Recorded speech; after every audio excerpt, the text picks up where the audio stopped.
Hello dear aspirant, welcome to education with division. और आज से हम इंडियन एजुकेशनल थिंकर्स जैसे कि महात्मा गांधी हो गए, रविंद्रनाथ टैगोर हो गए, औरोबिंदो हो गए, जिड्डू कृष्णमूर्ति हो गए, इनके बारे में डिस्कस करेंगे। ओके, तो सबसे पहले हम स्टार्ट करेंगे महात्मा गांधी को। महात्मा गांधी जो कि भारत के कोई भी फील्ड ऐसा ले लो, चाहे सोशियोलॉजी ले लो, पॉलिटिकल साइंस ले लो, हिस्ट्री ले लो, इकोनॉमिक्स ले लो, जो सभी फील्ड को प्रभावित करते हैं, ऐसे एक महान विचारक, महान दार्शनिक जो कि शिक्षा को भी प्रभावित करेंगे, उनके बारे में आप जानेंगे। ओके, इनका जो फिलॉसफी इतना स्ट्रॉन्ग है, इतना इम्पैक्टिव है कि इनके जीवनी को पढ़ के, इनके थ्योरी को पढ़ के, इनके फिलॉसफी को पढ़ के बहुत सारे ना केवल इंडियन बल्कि वेस्टर्न कंट्री के बड़े बड़े थिंकर्स भी प्रभावित हुए हैं।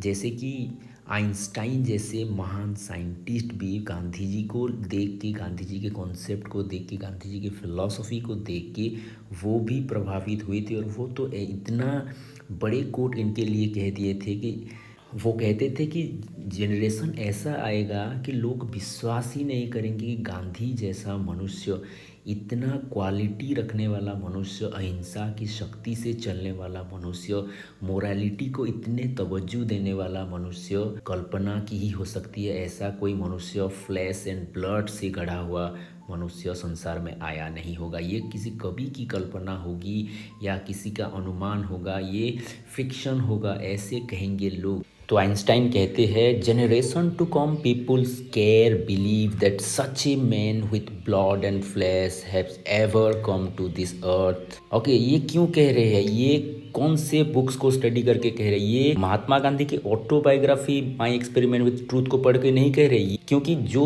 ऑटोबायोग्राफी होता है तो वहाँ खुद की जो जीवनी को लिखे हुए होते हैं वो बढ़ा चढ़ा के लिखे हुए होते हैं। लेकिन इनका जो बायोग्राफी अलग अलग बंदे ने लिखा है, अलग अलग, कोई इंडियन ऑथर ने लिखा है, कोई फॉरेन ऑथर ने लिखा है, जैसे DM दत्ता हो गए, SN दासगुप्ता हो गए, या फिर फॉरेन ऑथर्स बहुत सारे हो गए। उनके बुक्स को इन्होंने स्टडी किया और उनको स्टडी करते करते जो अनुभव हुआ कि ऐसा एक मनुष्य कभी भी संसार में होगा, ऐसे लोग विश्वास ही नहीं करेंगे, क्योंकि इतना हाई लेवल का इनका मोरालिटी है, इनका हाई लेवल का ज्ञान है, इनका हाई लेवल का फिलॉसफी है। ना केवल आइंस्टाइन, बहुत सारे एंड्रूज प्रभावित हुए। तो पता है ना बच्चों, CF एंड्रूज, जिनको दीन बंधु कहा जाता है, दीन बंधु, फ्रेंड्स ऑफ द पुअर, वो क्यों आए थे इंडिया, क्यों आए थे? उनको भेजा गया था to convert Gandhi ji into Christian. Okay, Christianity में कन्वर्ट करने के लिए उनको भेजा गया था। वो आए गांधी जी के पास और गांधी जी को कन्विंस किया कि आप क्रिश्चियनिटी को ज्वाइन कर लो, आप क्रिश्चियन बन जाओ। गांधी जी भी कहने लगे कि आप मेरे आश्रम में आओ, क्या करना पड़ता है आप बताओ, क्योंकि सभी गॉड तो एक ही है, चाहे मैं क्रिश्चियन हूँ, चाहे मैं मुस्लिम हूँ, चाहे मैं हिंदू हूँ, चाहे मैं बुद्धिस्ट हूँ या फिर सिख हूँ, कोई फर्क नहीं पड़ता, आप मुझे क्रिश्चियन कर दो, कोई दिक्कत ही नहीं है। तो बहुत ही खुश हुए एंड्रूज, और उनके जो फॉलोअर वगैरह थे या फिर उनके जो पादरी वगैरह थे, उनके जाको उन्होंने बोला कि गांधी जी एग्री हो गए, अब हम गांधी जी को कन्वर्ट करेंगे। और गांधी जी के साथ साथ अब सारे उनके फॉलोअर्स जो है सारे भारत क्रिश्चियनिटी में कन्वर्ट हो जाएंगे। हमने विजय प्राप्त कर ली इंडिया के ऊपर। अब इंडिया में झंडा गिरेगा किसका? क्रिश्चियनिटी का। India will be the land of the Christ का ये लैंड होगा, ऐसे सोचना था किसका? CF एंड्रूज का। अगले दिन CF एंड्रूज और उनके जो साथी वगैरह थे वो सारे के सारे गांधी जी के आश्रम में चले गए, और आश्रम में जाके उनके जो आश्रम में प्रवेश किया, वहां पर उनके जो रूम था वहां पर देख के वो चौकित हो गए, क्योंकि वहां पर कहीं पर राम को रखा गया है, कहीं पर कृष्ण को रखा गया है, कहीं पे मक्का मदीना का एक स्टेच्यू रखा गया है, कहीं पर जीसस क्राइस्ट को रखा गया है, कहीं पर बुद्ध है, कहीं पर जैन है, सारे धर्मों के कहीं ना कहीं जो आराध्य है वो सारे के सारे वहां पर रखे हुए थे। गांधी जी को जब उन्होंने कन्वर्ट करने के लिए कहा कि, तो गांधी जी ने पहले प्रश्न किया, तो कन्वर्ट करने के लिए क्या करना पड़ता है? तो उन्होंने कहा, पहले आपके ऊपर हम पवित्र जल छिड़केंगे। तो उन्होंने कहा, बेशक आप छिड़को, लेकिन पहले एक बात की मुझे पुष्टि करो कि मुझे पहले ये प्रश्न का उत्तर दो कि ये जो सारे आप देख रहे हो ये सारे मेरे आराध्य है। These are the forms of that god, वो सारे के सारे ईश्वर के अभिव्यक्ति है किसी कालखंड में या फिर किसी जगह में, भिन्न भिन्न समय में, भिन्न भिन्न कालखंड में ये ईश्वर की अभिव्यक्ति है। ईश्वर ने कहीं जेरूशलम में जन्म ले लिया, उनको जीसस क्राइस्ट के रूप में हमने माना, कहीं पर वो मक्का मदीना में वो ये हुए तो उनको हमने अल्लाह के नाम पर माना, कहीं पर वो अयोध्या में प्रकट हुए तो उनको हमने राम के रूप में माना, कहीं पर वो कृष्ण के रूप में प्रकट हुए, कहीं पर वो बुद्ध के रूप में, कहीं पर वो जैन के रूप में। These are the expression of god, यही सब भगवान के ईश्वर की अभिव्यक्ति ही है। तो मुझे एक बात बताओ कि जब मैं क्रिश्चियन हो जाऊंगा क्या मैं इस सारे अभिव्यक्ति को मान पाऊंगा या नहीं? तो एंड्रूज बड़े आश्चर्य हुए, बड़े चकित हुए। एंड्रूज ने खुद कहा, although we call our as Catholic, Catholic का मतलब विशाल हृदय वाला, विशाल हृदय वाला, लेकिन विशाल हृदय होने के बावजूद वो इसको एक्सेप्ट कर ही नहीं पाते। वो सिर्फ और सिर्फ जीसस क्राइस्ट को ही गॉड के रूप में मानते हैं। No other than Jesus Christ is god, ऐसे कॉन्सेप्ट उनका है। तो वो सारे के सारे जो पादरी वगैरह आए थे वो निराश होके, हताश होके चले गए। लेकिन CF एंड्रूज गांधी की फिलॉसफी से इतना प्रभावित हुए, गांधी के थॉट आइडियोलॉजी से इतना प्रभावित हुए कि वो खुद कन्वर्ट हो गए। जो कन्वर्ट करने आया था वो खुद कन्वर्ट हो गया और यहाँ के जो पुअर थे इनके बारे में बहुत कुछ किया, बहुत कुछ, सारे के सारे लाइफ को उन्होंने डेडिकेट कर दिया to the upliftment of poor of India. इसीलिए तो इनको कहा गया है दीन बंधु, दीन बंधु ऑफ इंडिया कहा जाता है इनको, CF एंड्रूज को। तो इतना महान दर्शन है, महान आइडियोलॉजी है गांधी की। ओके, तो इनके साथ साथ बहुत सारे फॉरेन थिंकर्स, बहुत सारे फॉरेन स्कॉलर प्रभावित हुए हैं गांधी जी के दर्शन को लेके। ओके, तो ऐसा एक महान दर्शन, ऐसा एक महान विचार को हम इसी वीडियो में डिस्कस करेंगे। तो देरी न करते हुए चलिए वीडियो को स्टार्ट करते हैं।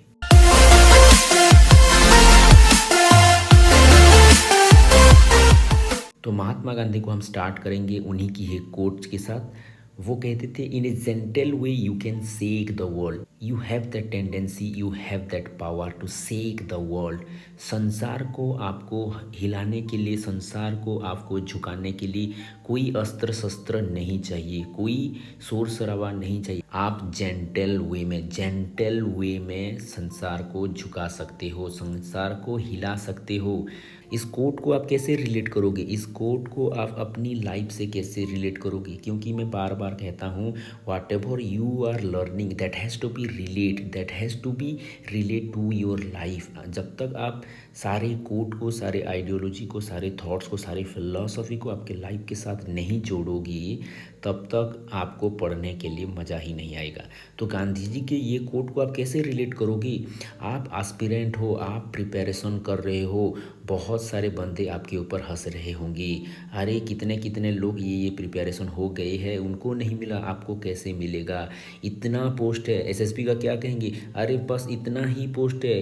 कितने धुरंधर बैठे हैं, PhD वाले बैठे हैं, पोस्ट डॉक्टरल वाले बैठे हैं, ये डिग्री वाले बैठे हैं, वो डिग्री वाले बैठे हैं, दो अटेम्प्ट देने वाले बैठे हैं। आप फ्रेशर हो, आप कैसे कर पाओगे? ऐसे करके बहुत सारे डीमोरलाइज करने वाले आपके आसपास होंगे ही होंगे। लेकिन गांधी जी क्या कह रहे? You can shake the world, you can shake the mind of those people. उनके माइंड को आप शेक कर सकते हो, सारी दुनिया को आप शेक कर सकते हो, लेकिन किस वे से? इन ए जेंटल वे। बस आप अपनी मेहनत करते जाओ, आप अपने को इम्प्रूव करते जाओ। आपका रिजल्ट ही आपका लाउडनेस है, आपका रिजल्ट ही चीख चीख के बताएगा कि who you are, what potential you have. आपके पास क्या है वो रिजल्ट के द्वारा जानेंगे। आपके पास कौन सी क्षमता है, आपकी क्षमता आपके रिजल्ट के द्वारा बताया जाएगा। इसीलिए किसी के साथ झगड़ा नहीं करना है, किसी के साथ गाली गलौज नहीं करना है, किसी के लिए रोना नहीं है, किसी के लिए डिप्रेशन में नहीं जाना है। बस आप अपने आप को बेटर कर लो, बस अपने आप को स्ट्रॉन्ग कर लो, बस अपने आप को प्रिपरेशन की तरफ मुख कर लो। एंड दुनिया विल सी यू, दुनिया विल एडमिट यू। दुनिया क्या करेगा? आपको एडमिट करेगा, आपकी पोटेंशियल के आगे झुकेगा भाई, झुकेगा। ओके, तो पहले इंट्रोडक्शन में थोड़ा गांधी जी का जो लाइफ स्केच है उसको थोड़ा देख लेते हैं ताकि हम गांधी जी की फिलॉसफी को ज़्यादा बेहतर में समझ पाए। ओके, जैसे कि हम सभी को पता है गांधी जी का पूरा नाम मोहनदास करमचंद गांधी था। उनका जन्म 1869 में हुआ था गुजरात के कठियावाड़ा डिस्ट्रिक्ट का पोरबंदर में। ओके, उनके फादर थे करमचंद गांधी। ओके, वो एक दीवान थे और उनके मदर जो थे पुतली बाई। और मदर का जो बहुत सारा फिलोसॉफिकल आइडियोलॉजी गांधी जी के ऊपर आया है। ओके, फिर गांधी जी बहुत सारे एजुकेशनल एक्सपेरिमेंट किए हैं। कहाँ पर? टॉल्स्टॉय फार्म में। ये भी क्वेश्चंस आता है, टॉल्स्टॉय फार्म किससे रिलेट करता है? गांधी जी से रिलेट करता है। ओके, फिर गांधी जी ने जो साउथ अफ्रीका में बहुत सारे एक्सपेरिमेंट किए थे एजुकेशन के ऊपर। गांधी जी जब 1915 में 1915 में इंडिया को आए, फिर यहाँ पर भी वही एजुकेशनल एक्सपेरिमेंट स्टार्ट किया। इसीलिए उन्होंने क्या किया? इसीलिए उन्होंने 2 आश्रम बनवाए थे, साबरमती आश्रम या फिर सेवाग्राम आश्रम। ओके, और वहाँ पर इन्होंने एजुकेशनल एक्सपेरिमेंट स्टार्ट किया था। ओके, साबरमती आश्रम जो है 1915 में स्टार्ट किया गया था और उसके साथ साथ गांधी जी ने 1935 में सेवाग्राम आश्रम वार्धा में स्टार्ट किया था। ओके, तो यही वो आश्रम है जिस आश्रम में गांधी जी को कौन सा आइडिया आया था? बुनियादी शिक्षा या फिर बेसिक एजुकेशन। क्योंकि गांधी जी का जो एजुकेशन के क्षेत्र में जो आइडियोलॉजी या फिर जो देन हम सबसे हाईएस्ट मानेंगे वो है बेसिक एजुकेशन। तो कॉन्सेप्ट ऑफ बेसिक एजुकेशन या फिर बुनियादी शिक्षा, नई तालीम, वार्धा स्कीम, कुछ भी आप नाम दे दो, उसका आइडियोलॉजी यहाँ पर ही आया है। और गांधी जी का डेथ हुआ था 1948 में। ओके, तो ये था लाइफ स्केच। तो गांधी जी की फ़िलॉसफ़ी क्या है वो भी थोड़ा देख लेती है। गांधी जी की अगर हम फ़िलॉसफ़ी को देखेंगे, बहुत ही भास्ट है, बहुत ही भास्ट है। ऐसा कहा जाता है कि इनके सारे फ़िलॉसफ़ी को कंपाइल करके जब छापा गया तो 100 बुक्स हो गई। 100 बुक्स। अगर गांधी जी को हम पढ़ेंगे तो गांधी जी ने कोई बुक्स लिख के उनका फ़िलॉसफ़ी को नहीं बताया, लेकिन ये जो एडिटर थे ना 2 मैगज़ीन का, जैसे कि हरिजन हो गया या फिर द यंग इंडिया हो गया, यहाँ के चीफ एडिटर के हिसाब से गांधी जी अपने थॉट्स को वहाँ पर लिखते थे। तो इन सभी थॉट्स को जब कंपाइल किया गया तो बहुत ही वास्ट फील्ड हो गया, बहुत ही ज़्यादा लिटरेचर हो गया। इसीलिए 100 बुक्स छपा गया है, बहुत मोटी मोटी 100 बुक्स छपा गया है। ऐसे भी देखा जाता है कि बहुत सारे लाइब्रेरीज़ में, इंडिया के जितने यूनिवर्सिटीज़ है, सभी यूनिवर्सिटी में गांधीयन फ़िलॉसफ़ी को लेके बहुत सारी बुक्स, कोई जगह तो गांधीयन फ़िलॉसफ़ी को लेके एक एक सेक्शन है, बहुत ही बड़ा सेक्शन होता है। ओके, क्योंकि गांधी जी के ऊपर इतने सारे पुस्तक लिखा गया है। ओके, तो गांधी जी के जीवन को हम अगर स्टडी करेंगे तो दो नाटक बचपन से ही उनके माइंड में इम्पेक्ट कर गए थे। वो है श्रवण कुमार और हरिश्चंद्र। श्रवण कुमार से पितृ और मातृ का सेवा करने की भाव उनसे प्रेरणा मिली थी। ओके, और हरिश्चंद्र नाटक जो है, यहाँ से सत्य की तरफ झुकाव, सत्य की तरफ आग्रह गांधी जी को हुआ था। ओके, तो गांधी जी की जो लाइफ है, गांधी जी के लाइफ में बहुत सारे दार्शनिकों का, बहुत सारे वेस्टर्न थिंकर्स का, बहुत सारे इंडियन थॉट्स का इम्पैक्ट भी रहा है। तो गांधी जी की जो अहिंसा हम देखते हैं, कहीं ना कहीं ये इंस्पायर है, जैनिज्म से ज़्यादा इंस्पायर है, उपनिषद से भी और बुद्धिज्म से भी अहिंसा का थॉट्स ज़्यादा इंस्पायर है। ओके, गांधी जी का जो कर्मयोग का आइडियोलॉजी आएगा वो गीता से आएगा, क्योंकि गांधी जी का अगर आप लाइफ पढ़ोगे तो वो गीता को कहते थे गीता माता, और गीता को लेके बहुत सारे भाष्य भी उन्होंने दिया है। तो गांधी जी ने गीता से कर्मयोग की सिद्धांत ली है और सेल्फ रियलाइजेशन की सिद्धांत ली है। ओके, गीता को लेकर तो गांधी जी ने बहुत ही बड़े बड़े विचार रखे हैं। ओके, गीता को लेके गांधी जी का एक बहुत ही बड़ा भाष्य है जिसको कहा जाता है अनासक्ति योग। ओके, अनासक्ति योग, ये है गीता के ऊपर गांधी जी का भाष्य। ओके, फिर बाइबल से इन्होंने सिंपल लिविंग हाई थिंकिंग का कॉन्सेप्ट लिया है। फिर है dignity of labour. Dignity of labour का कॉन्सेप्ट रॉस्किन बॉन्ड तो नहीं है, ये है John Ruskin. Okay, John Ruskin का जो on to the last book है, ऑन टू द लास्ट से उन्होंने लिया है। ऑन टू द लास्ट एक बहुत ही वास्ट लेवल का बुक है जो कि लेबर सिस्टम के ऊपर बेस्ड है। वहाँ पर एक कॉन्सेप्ट आता है जहाँ पर रॉस्किन बताते हैं कि those who shall work will be allowed to eat. जो काम कर रहे हैं उन्हीं को ही खाने का अधिकार है, यानी कि उन्हीं को ही जीवन जीने का अधिकार है, कहना है रस्किन का, जॉन रस्किन का। तो इन्हीं का ही एक कॉन्सेप्ट को गांधी जी लेते हैं और अपनी आइडियोलॉजी में फिट करते हैं और लेबर के बारे में या फिर डिग्निटी ऑफ लेबर के बारे में ये बात करते हैं। Okay, dignity of labour. फिर एक बहुत ही बड़े दार्शनिक जो है अमेरिकन दार्शनिक थुरो, डेविड थुरो का भी बहुत सारा इन्फ्लुएंस गांधी जी के ऊपर हुआ था। उनके बहुत सारे ideology Gandhi ji as it is ले आए हैं, जैसे कि सिविल डिसओबीडियंस सिस्टम हो गया या फिर टॉलरेंस का जो सिस्टम हो गया, या फिर बहुत सारे ऐसे क्वालिटीज़ जो कि थुरो में दिखी जाती थी, क्योंकि थुरो जो थे वो कॉन्टेम्पोररी थे गांधी जी के। गांधी जी जिस समय के थे, थुरो भी उसी समय के थे। इन दोनों के बीच बहुत सारा वार्तालाप होता रहता था, इन दोनों के बीच बहुत सारे थॉट्स का एक्सचेंज होता रहता था।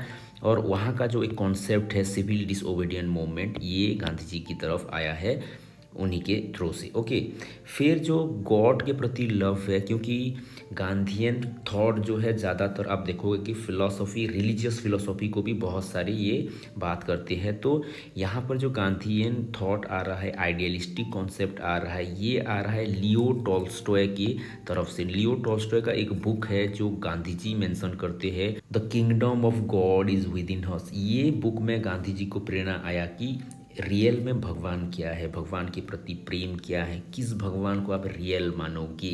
आगे चल के हम देखेंगे truth is God, God is truth, ये सब कॉन्सेप्ट जो आता है उसको भी हम आगे चल के देखेंगे। ओके, तो मेटाफिजिकल एस्पेक्ट क्या है मेटाफिजिक्स क्या है, एपिस्टोमोलॉजी और क्या कुछ है एक्सियोलॉजी, उसको भी थोड़ा देख लेते हैं। तो गांधीयन मेटाफिजिक्स में आप अगर देखोगे कि गांधीयन मेटाफिजिक्स ज़्यादातर सत्य के ऊपर बेस होगा, non violence, self realisation, unity of humanity, spirituality, ये सारे के ऊपर बेस होगा। ओके, तो पहले हम देख लेते हैं गांधी का जो सबसे बड़ा कॉन्सेप्ट है, सत्य है, अहिंसा है, सर्वोदय कॉन्सेप्ट है। ओके, बहुत सारा ऐसे कोर कॉन्सेप्ट है जो कि सारे विश्व में परिवर्तन करने का आधार या फिर सारे विश्व में परिवर्तन करने का वो फोर्स बनेगा, शक्ति बनेगा। ओके, गांधी जी का सबसे बड़ा कॉन्सेप्ट है सर्वोदय कॉन्सेप्ट। ये गांधीयन सोशियोलॉजी को बताता है, गांधीयन सोशियोलॉजी, क्योंकि आप ऐसे समझो कि गांधी ही एक व्यक्ति है, ऐसे एक दार्शनिक है जो कि सारे फील्ड को इम्पैक्ट करते हैं। अगर आप देखोगे पॉलिटिकल सिनेरियो में the theory of state, the theory of state का कॉन्सेप्ट देते हैं, स्टेट कैसा होना चाहिए, उसके ऊपर बहुत सारे उनका विचार है, बहुत ये भास्ट विचार है। ये हो गया पॉलिटिकल थॉट्स। गांधीयन हिस्ट्री को अगर आप देखोगे, हिस्ट्री के फील्ड में नॉन वायलेंस का जो नॉन कोऑपरेशन मूवमेंट हो गया, फ्रीडम स्ट्रगल मूवमेंट है, ये सारे यहाँ पर आएंगे। अगर एजुकेशन को देख लो तो बेसिक एजुकेशन, बुनियादी शिक्षा को लेके गांधी जी का बहुत ही बड़ा थॉट्स है। ठीक वैसे ही सोशियलिज्म को अगर लोगे, सोशियोलॉजी के कॉन्सेप्ट को अगर लोगे, तो यहाँ पर भी बहुत सारे कॉन्सेप्ट आएंगे, जैसे सर्वोदय हो गया, सभी का उत्थान की बात करेंगे, फिर ट्रस्टीशिप की बात आएगा, फिर ऑन टचेबिलिटी के ऊपर तो इन्होंने बहुत ही वास्ट लेवल में काम किया है, वो कॉन्सेप्ट आएगा। ऐसे करके सोशियोलिज्म में बहुत सारे कॉन्सेप्ट आते हैं और सबसे जो डीपर कॉन्सेप्ट है वो है सर्वोदय। इनके जो सोशियोलिज्म है, सोशियोलिज्म को कोई कोई ऐसा भी कहता है कि मार्क्सिज्म जो है ना, अगर मार्क्सिज्म में वायलेंस को निकाल दे तो वो गांधीयन सोशियोलिज्म हो जाएगा। लेकिन गांधी कहते हैं उनका सोशियोलिज्म कहीं से बोरो किया गया नहीं है, कहीं से भी बोरो किया गया नहीं है। उनके गांधीयन सोशियोलिज्म के पहला वाक्य भी वही है, जैसे कि वो बताते हैं, my socialism has not been borrow from any foreign country और एनी फॉरेन थिंकर्स। ओके, किसी भी फॉरेन थिंकर से वो नहीं आया है। वो कहते हैं I have borrowed it from Ishavasya Upanishad. Ishavasya Upanishad का जो पहला श्लोक है वहीं से ही इन्होंने सर्वोदय का कॉन्सेप्ट निकाला है। ओके, तो सर्वोदय कॉन्सेप्ट बहुत ही यूनिक कॉन्सेप्ट है। गांधीयन फिलॉसफी को भी कोई कोई सिनोनिमसली कह देते हैं ये सर्वोदय दर्शन है, सर्वोदय फिलॉसफी है, ऐसे करके भी कह देते हैं, क्योंकि ये सभी का उत्थान की बात करेंगे। सर्व उदय इति सर्वोदय, यानी कि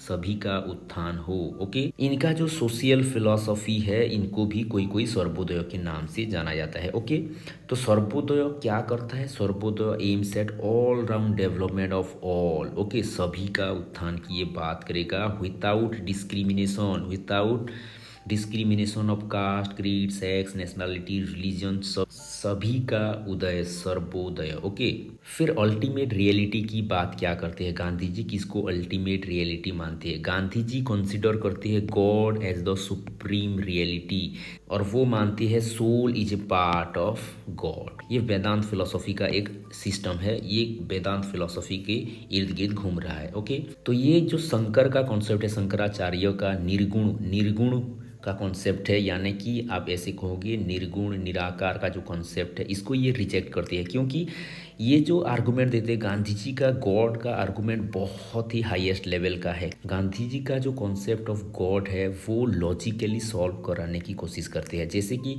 हम जैसे इंग्लिश में ईज का व्यवहार करते हैं, ईज को हम दो टाइप में ही व्यवहार करते हैं। जैसे कि एक हो गया है प्रेडिकेट, प्रेडिकेट के हिसाब से हम व्यवहार करते हैं। प्रेडिकेट का मतलब हो गया, जैसे कि हो गया rose is a flower, rose is dash, ये हो गया फ्लावर, रोज जो है वो फ्लावर है, ये क्या है? फ्लावर है। फ्लावर क्या है? फ्लावर का एक वैरायटी है रोज। ये क्या है? प्रेडिकेट है। प्रेडिकेट का मतलब हो गया आइडेंटिटी, आइडेंटिटी के हिसाब से ये व्यवहार हो रहा है, आइडेंटिटी। लेकिन कुछ कुछ समय ऐसा भी आता है कि हम ईच को क्या करते हैं, ईच को क्वालिटी के हिसाब से भी व्यवहार करते हैं, क्वालिटी के हिसाब से। जैसे कि रोज इज रेड, रेड क्या है? रेड इसका एक गुण है, रोज का एक गुण ही है। तो ये ईच क्या कर रहा है? ये रेड के साथ संबंध जोड़ रहा है। यहाँ पर ईच क्या कर रहा था? ये फ्लावर के साथ संबंध जोड़ रहा था, यानी कि आइडेंटिटी के साथ संबंध जोड़ रहा था। तो जितना भी आप रिलीजियन देखोगे ना, गॉड को ये कौन से हिसाब से इंडिकेट करते हैं? प्रेडिकेट के हिसाब से इंडिकेट करते हैं, प्रेडिकेट के हिसाब से। क्योंकि आप देखो गॉड इज डैश, क्या है गॉड? गॉड जो है यहाँ पर फिट होता है। लेकिन जो शंकराचार्य का कॉन्सेप्ट है, शंकर का ये फिटिंग नहीं होगा। गॉड इज डैश, क्योंकि ये कहेंगे निराकार है, तो यहाँ पर कोई आकार आप ले ही नहीं सकते। राउंड है, स्क्वायर है, रेक्टेंगल है, क्या है यहाँ पर ले ही नहीं सकते, क्योंकि निराकार है। निर्गुण है तो यहाँ पर कोई गुण ले ही नहीं सकते। God is peace, God is love, God ये कुछ आप दे ही नहीं सकते, क्योंकि आपने क्या कह दिया? निर्गुण है। तो इसीलिए गांधी जी गॉड की इसी कॉन्सेप्ट को रिजेक्ट करते हैं।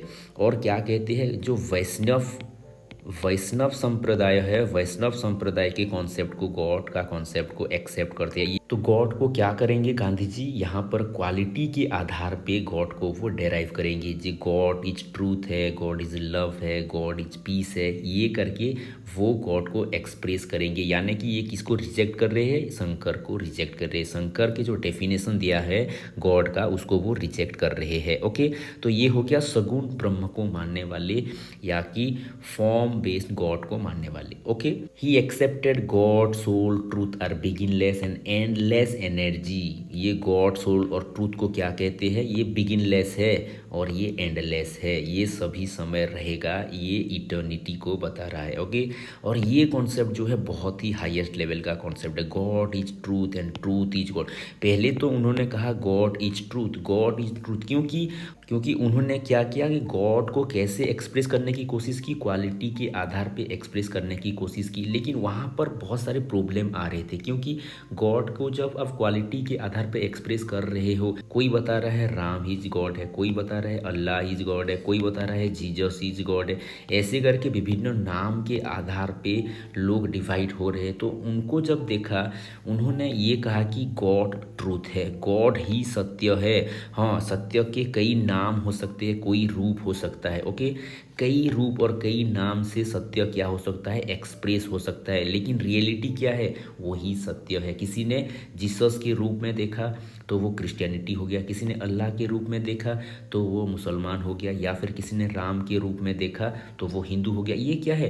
Various expression of God, God को वेरियस वे में एक्सप्रेस किया जा रहा है। लेकिन सत्य क्या है? God is truth, God is truth. ऐसे करके पहले उन्होंने व्याख्या किया, लेकिन वहाँ पर भी बहुत सारी कन्फ्यूजन क्रिएट हो रहा था। तो इन्होंने गॉड को, कॉन्सेप्ट को ऐसे करके ट्विस्ट कर दिया। क्या ट्विस्ट कर दिया? उन्होंने कहा कि ट्रूथ ही गॉड है, truth is God. Okay, truth is God का कॉन्सेप्ट गांधी जी बाद में दिए। और यहाँ पर आप इन्होंने देखा कि जिसमें सत्य है वही भगवान है। सत्य की इतना गहराई से उन्होंने बात कर दी कि अब किसी को रिजेक्ट करने की कोई गुंजाइश नहीं रही, क्योंकि जो सत्य होगा उसमें भगवान होगा ही होगा। यानी कि सत्य को छोड़ के आप एक्सप्रेस कर ही नहीं सकते भगवान को।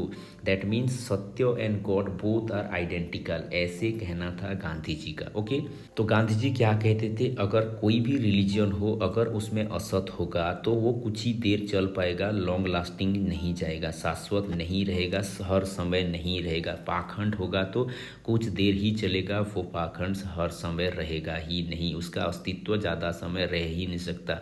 लेकिन जो सत्य है वो चिरकाल तक रहेगा, इटर्नल रहेगा, हर समय रहेगा। इसीलिए उन्होंने गॉड की व्याख्या कैसे कर दी, ट्रूथ इज गॉड। अब जो भगवान को मानने वाले वो भी कहेंगे सत्य ही भगवान है, और जो नास्तिक भी होंगे, क्योंकि अगर नास्तिकता भी वो गहराई में जिया होगा तो वो भी कहेगा उसके लिए नास्तिकता ही सत्य है। तो उसके लिए भगवान कौन हो गया, उसके लिए भगवान ट्रूथ हो गया। तो ट्रूथ इज गॉड का कॉन्सेप्ट बहुत ही भास्ट बना देते हैं थॉट ऑफ गॉड को। ओके, फिर गांधी जी क्या कहते हैं, गांधी जी का जो लाइफ का कॉन्सेप्ट है ह्यूमन लाइफ, उन्होंने ह्यूमन लाइफ को दो एस्पेक्ट में डिवाइड किया है। एक हो गया फिजिकल एस्पेक्ट, एक हो गया स्पिरिचुअल एस्पेक्ट। फिजिकल एस्पेक्ट में आप ज़्यादातर देखोगे कि यहाँ पर फिजिकल नॉलेज लेना जरूरी है। यानी कि ये क्या कह रहे हैं, ये फिजिकल वर्ल्ड रियल है, फिजिकल वर्ल्ड रियल है, इसका नॉलेज भी होना बहुत जरूरी है। और दूसरा जो हो गया वो है स्पिरिचुअल एस्पेक्ट। स्पिरिचुअल एस्पेक्ट ज़्यादातर ये डीपर मीनिंग को बताएगा, डीपर सेंस ऑफ लाइफ को बताएगा, ये हाईएस्ट मीन ऑफ लाइफ को बताएगा। इसीलिए गांधी जी कहते हैं कि स्पिरिचुअल डेवलपमेंट के लिए आपको स्क्रिप्चर पढ़ना पड़ेगा, आपको भक्ति करनी पड़ेगी, डिवोशनल सॉन्ग्स वगैरह गाने पड़ेंगे, सत्संग करना पड़ेगा, सोशल सर्विस करनी पड़ेगी। ओके, तो यह है स्पिरिचुअल एस्पेक्ट का आधार। तो गांधी जी वर्ल्ड के बारे में क्या कहते हैं वो भी थोड़ा देख लेते हैं।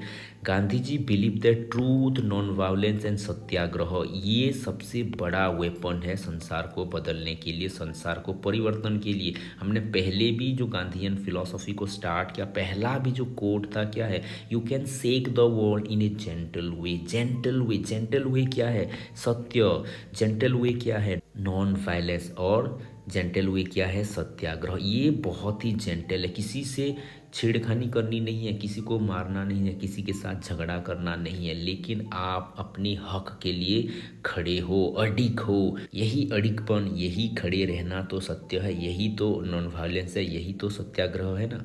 ओके, और गांधी जी का एक बहुत ही बड़ा सपना था टू इस्टेब्लिश ए राम राज्य। कौन सा राज्य, राम राज्य, जहाँ पर जो राज्य आइडेंटिफाई हो जस्टिस के द्वारा, पीस के द्वारा, हैप्पीनेस के द्वारा एंड वेलफेयर ऑफ ऑल के द्वारा। ऐसा एक दुनिया जिस दुनिया में जस्टिस हो, पीस हो, हैप्पीनेस हो और वेलफेयर सभी का हो, ऐसा एक राज्य की कल्पना की थी गांधी जी ने। ओके, और भी बहुत सारा कॉन्सेप्ट है, इतना भास्ट है गांधीयन फिलॉसफी, क्योंकि अगर हम सिर्फ एक्सप्रेस करने की कोशिश करेंगे मेटाफिजिकल एस्पेक्ट को तो कम से कम 4-5 दिन लगेंगे, इतना वास्ट लेवल का गांधीयन थॉट्स एंड आइडियोलॉजी है। ओके, फिर हो गया एपिस्टोमोलॉजिकल एस्पेक्ट। एपिस्टोमोलॉजी में आप देखोगे कि ज्ञान के बारे में गांधी जी ने क्या कहा। गांधी जी ने नॉलेज को 2 क्लासेस में डिवाइड किया था, एक फिजिकल नॉलेज, एक स्पिरिचुअल नॉलेज, जैसे कि हमने ऊपर भी थोड़ा डिस्कस किया है। तो ये जो फिजिकल एस्पेक्ट है, फिजिकल क्लास है, यहाँ पर कौन सी नॉलेज की बात वो करेंगे, फिजिकल नॉलेज की बात करेंगे, क्योंकि फिजिकल नॉलेज का मतलब हो गया फिजिकल वर्ल्ड का नॉलेज। और ये फिजिकल वर्ल्ड में ज़्यादातर 3-4 कॉन्सेप्ट ज़्यादा आएंगे। सोशलिज्म आएगा, इकोनॉमिकल कॉन्सेप्ट आएगा, पॉलिटिकल कॉन्सेप्ट आएगा। ओके, सोशलिज्म में जैसे कि हमने पहले भी डिस्कस कर दिया है, सर्वोदय कॉन्सेप्ट आ रहा है, अनटचेबिलिटी का कॉन्सेप्ट आ रहा है, या फिर ट्रस्टीशिप का कॉन्सेप्ट आ रहा है, ये सब सोशलिज्म में आएगा। गांधीयन इकोनॉमिक्स भी बहुत ही हाई लेवल का है। अगर आप देखोगे खदी का जो सिस्टम है, या फिर जो ग्रामीण उद्योग की बात करते हैं गांधी जी, जो चरखा की बात करते हैं, जो लेवल की वो बात करते हैं, बहुत ही हाई लेवल का। अगर आप गुलजारी लाल नंदा को पढ़ोगे, गुलजारी लाल नंदा भी क्या है, गुलजारी लाल नंदा आए थे क्या करने के लिए, पीएचडी करने के लिए आए थे, लेबर के ऊपर ये पीएचडी करना चाहते थे। लेकिन जब गांधी जी के संस्पर्श में आए, गांधी जी ने कहा कि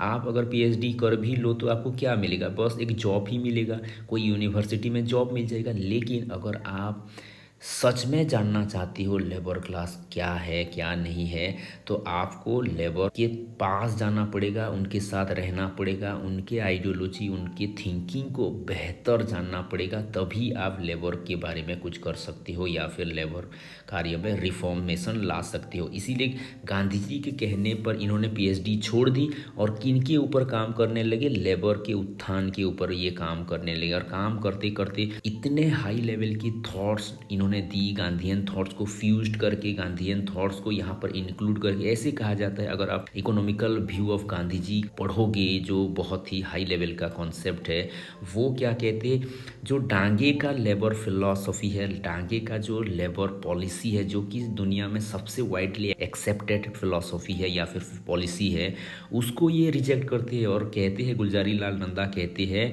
ये तो बहुत ही तुच्छ लेवल का है, बहुत ही लो लेवल का है। जो गांधी जी का न्यू लेबर पॉलिसी है या फिर गांधीयन लेबर पॉलिसी है, ये बहुत ही हाई लेवल का है, क्योंकि डिग्निटी ऑफ लेबर की ये बात करेगा, सभी लेबर की उत्थान की ये बात करेगा, सभी को एक जैसे बर्ताव की, इक्वालिटी की यहाँ बात होगा। बहुत सारे कॉन्सेप्ट, बहुत सारे हाई लेवल की कॉन्सेप्ट यहाँ पर देखने को मिलता है। ओके, तो ये हो गया इकोनॉमिकल सिस्टम। ओके, फिर जो पॉलिटिकल सिनारियो है, थ्योरी ऑफ स्टेट की बात करेंगे गांधी जी, ये सब बहुत ही हाई लेवल का है। जो गांधीयन फिलॉसफी पढ़ते हैं आप, अगर आप देखो ना, गांधीयन फिलॉसफी तो एक बहुत ही बड़ा सब्जेक्ट है, क्योंकि अभी सब्जेक्ट के MA Gandhian philosophy, BA Gandhian philosophy, MPhil भी गांधीयन फिलॉसफी है। ओके, गांधीयन फिलॉसफी में आप पीएचडी भी कर सकते हो। इतना बहुत ही वास्ट लेवल का गांधीयन फिलॉसफी है, वो सब हम नहीं जाएंगे क्योंकि बहुत ही विस्तार हो जाएगा। ओके, फिर स्पिरिचुअल नॉलेज में गांधी जी क्या कहते हैं। स्पिरिचुअल नॉलेज में गांधी जी ज़्यादातर किसको इंक्लूड करेंगे, यूनिवर्स, गॉड, सोल, इसके आधार पे ये स्पिरिचुअल नॉलेज को एक्सप्रेस करने की कोशिश करेंगे। ऊपर भी हमने थोड़ा देखा कि स्पिरिचुअल नॉलेज को अटेंड करने के लिए आपको स्क्रिप्चर वगैरह पढ़ना पड़ेगा, या फिर भक्ति करनी पड़ेगी, या फिर सोशल सर्विस वगैरह करना पड़ेगा। गांधी जी क्या कहते हैं, फिजिकल और स्पिरिचुअल नॉलेज बहुत ही ज़रूरी है टू रियलाइज द सेल्फ, और सेल्फ रियलाइजेशन के लिए, या फिर गॉड रियलाइजेशन के लिए, या फिर इमांसिपेशन के लिए। ओके, तो गांधी जी के हिसाब से नॉलेज हम दो ही तरीके से ले सकते हैं। फिजिकल नॉलेज के लिए आपको सेंसेस चाहिए, सेंसेस के द्वारा फिजिकल वर्ल्ड को आप महसूस कर पाओगे। और जो स्पिरिचुअल नॉलेज है, स्पिरिचुअल नॉलेज प्राप्त करने के लिए आपको स्क्रिप्चर पढ़ना पड़ेगा, डिवोशन करना पड़ेगा। ओके, भक्ति करनी पड़ेगी, या फिर सत्संग करना पड़ेगा। Okay, he also consider Gita as the supreme treatise of spiritual knowledge. Gita को ये बहुत तवज्जो देते हैं, गीता को अपनी माता के रूप में ये एक्सप्रेस करते हैं। गीता, बाइबल, कुरान, इन्होंने सभी की स्टडी की थी और सभी में कुछ ना कुछ खासियत है, और सभी के कुछ कुछ पॉलिसी आप देखोगे गांधीयन स्कूल या फिर गांधीयन थॉट्स में आते ही आते हैं। ओके, तो एक्सियोलॉजी क्या कहता है, गांधीयन मूल्य मीमांसा क्या है। गांधी क्या कहते हैं, गांधी कहते हैं man is a sum of body, mind and spirit. Body हो गया, माइंड हो गया, स्पिरिट हो गया, इन तीनों को कॉम्बाइन करके ही हम मैन को देखेंगे, और बाद में ये तीनों एस्पेक्ट को लेके वो एजुकेशन को भी एक्सप्रेस करेंगे, जो कि हम आगे देखेंगे। ओके, गांधी जी के हिसाब से ultimate aim of human life क्या है, उस सत्य को जान लेना, उस परम सत्ता को जान लेना जिसके द्वारा यह संसार बना है, जो इस संसार का आधार है। ओके, फिर नेक्स्ट हो गया गांधी जी का पूरा फिलॉसफी, ज़्यादातर आप देखोगे 5 सत्य के ऊपर आधार है, 5 ग्रेट भोज के ऊपर आधार है, जो कि जैनिज्म बताते हैं, जो कि हो गया सत्य, अहिंसा, अस्तेय, अपरिग्रह और ब्रह्मचर्य। इसका ज़्यादा इम्पैक्ट गांधी जी के ऊपर आपको देखने को मिलेगा। और गांधीयन मोरालिटी, ये भी बहुत ही बड़ा कॉन्सेप्ट है। गांधीयन मोरालिटी ज़्यादातर आप दो ही कॉन्सेप्ट में पाओगे, अहिंसा और सत्याग्रह के ऊपर। ओके, तो एक्सियोलॉजिकल एस्पेक्ट, जो वैल्यू के ऊपर गांधी बात करते हैं, उनके ऊपर भी थोड़ा बहुत हम देख लेते हैं। ओके, गांधी जी ज़्यादातर दो ही शब्द के द्वारा ज़्यादा जाने जाते हैं, एक सत्य हो गया, एक अहिंसा हो गया, या फिर सत्याग्रह हो गया। ओके, तो ये सत्य जो है, सत्य का कॉन्सेप्ट बहुत ही डीप आइडियोलॉजी है, बहुत ही कोर आइडियोलॉजी है गांधी जी के। ओके, ये कहते हैं कि I have no god to serve but truth, truth is the highest worship. ये बहुत ही गहरे विचार रखने वाले हैं।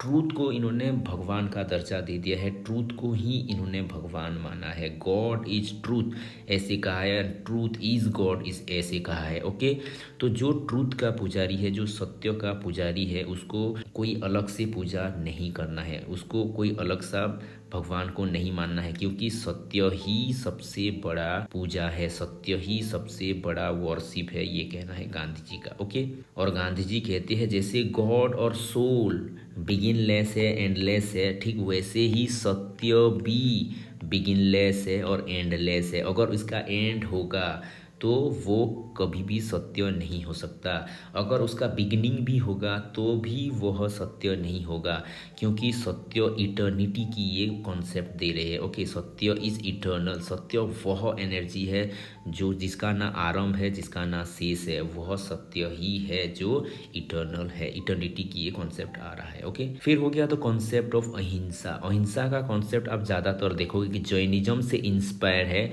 अहिंसा का कॉन्सेप्ट। ओके, लेकिन जैनिज्म का भी जो अहिंसा है उसको भी गांधी जी थोड़ा बहुत मॉडिफाई करते हैं। ओके, कैसे मॉडिफाई कर रहे हैं अहिंसा, मतलब यहाँ पर जो गांधी जी अहिंसा की बात कर रहे हैं और जैनिज्म जो अहिंसा की बात कर रहे हैं, जैनिज्म तो पूरा टोटल अहिंसा की बात करता है। टोटल अहिंसा का मतलब हो गया इनका जो सेक्ट भी है, श्वेतांबर सेक्ट या फिर दिगंबर सेक्ट, ये एक भी छोटी जीव को भी मारने की कोशिश नहीं करती है, टोटल नॉन वायलेंस। लेकिन गांधी जी का जो कॉन्सेप्ट है ये तो नॉन वायलेंस के बारे में कहते हैं, लेकिन कुछ जगह पर इन्होंने ऐसा भी कह दिया है, जैसे कि एक लेख में गांधी जी बताते हैं कि एक कुत्ता है जिसको एक बीमार हो गया है और वो तड़प रहा है मरने के लिए। ओके, लेकिन मर नहीं पा रहे, तो इन्होंने एक रिक्वेस्ट किया कि डॉक्टर जी आप इनको एक इंजेक्शन दे दो, चाहे जिसके चलते इनको एक शांति का मरण मिले, जिसके चलते कि ये फिर शांति से मर पाए। तो ये क्या हो गया, ये कॉन्सेप्ट हो गया, ये तो हिंसा जैसा हो गया, आप किसको मारने के लिए बोल रहे हो। लेकिन गांधी जी कहते हैं कि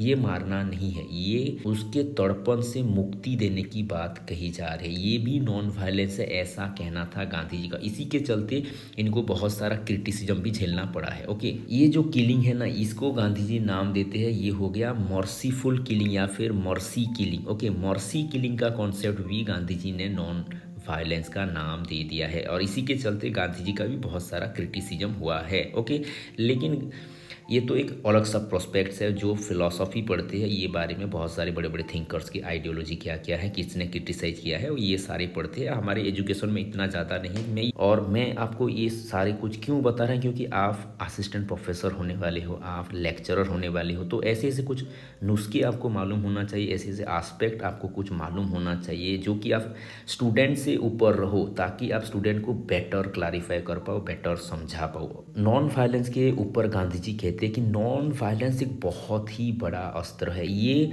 कावर्ड का अस्त्र नहीं है, ये ब्रेवेस्ट का, जो ब्रेव होते हैं उनके लिए ये अस्त्र है, ये it is the weapon of the brave. Okay, क्योंकि आप देखोगे गांधी जी के ऊपर बहुत सारे लोगों ने बहुत सारे रिसर्च किए हैं। कुछ लोग ऐसे कहते हैं गांधी जी ने अहिंसा के नीति पर क्या कर दिया, अहिंसा के नीति पर सबको पंगु बना दिया, ऐसे करके भी बहुत सारे क्रिटिसाइज करते हैं। ये गांधी जी लोगों को अहिंसा के चलते क्या कर रहे हैं, पंगु कर रहे हैं, अपनी क्षमताओं को यूज न करने की सलाह दे रहे, ऐसे करके भी बहुत सारे क्रिटिसाइज करते हैं। लेकिन गांधी जी जो नॉन वायलेंस की बात कर रहे हैं बहुत ही हाईएस्ट लेवल का, बहुत सारे लेफ्टिस्ट भी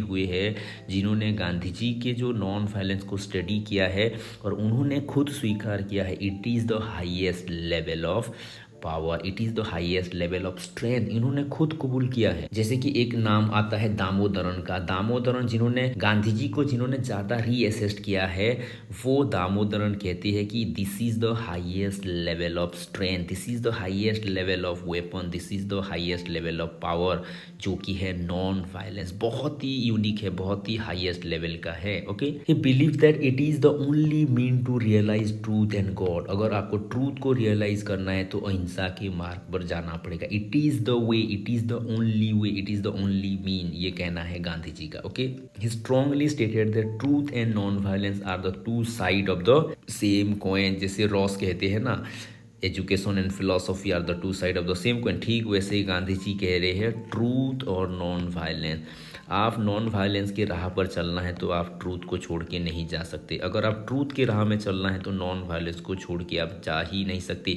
both are the two side of the same coin. Okay, फिर वो कहते हैं ahimsa is complete absence of ill will का कंप्लीट एब्सेंस है। ओके, फिर आता है the concept of satyagraha. Satyagraha का कॉन्सेप्ट भी बहुत ही डीप कॉन्सेप्ट है गांधीयन थॉट का। गांधीयन मोरालिटी को अगर आप पढ़ोगे ना, गांधीयन मोरालिटी एक बहुत ही बड़ा चैप्टर है।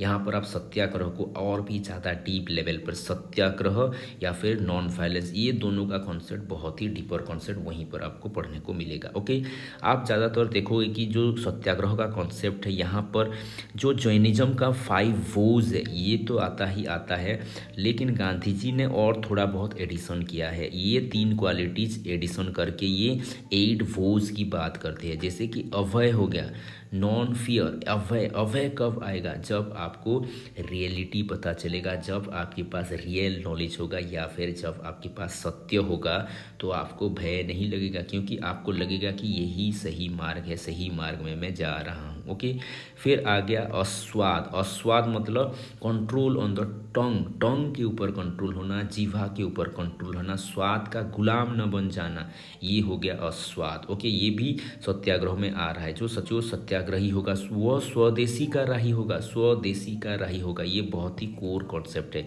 इसके ऊपर भी बहुत सारे चैप्टर्स वगैरह फिलोसॉफी के स्टूडेंट पढ़ते हैं। ओके, फिर सेलिबेसी के ऊपर बहुत सारा थ्योरी हो गया, बहुत सारा लिटरेचर हो गया, गांधी जी ने पब्लिश किया था। ब्रह्मचर्य हो गया, to control the senses in thoughts words and actions या फिर डीड। ओके, तो ये भी बहुत ही गहरा कॉन्सेप्ट है। किसका है? गांधी जी का कॉन्सेप्ट है। ओके, तो गांधी जी ह्यूमैनिटी के बारे में, मानवता के बारे में क्या कहते हैं? गांधी जी कहते हैं you must not lose faith in humanity. Humanity is an ocean.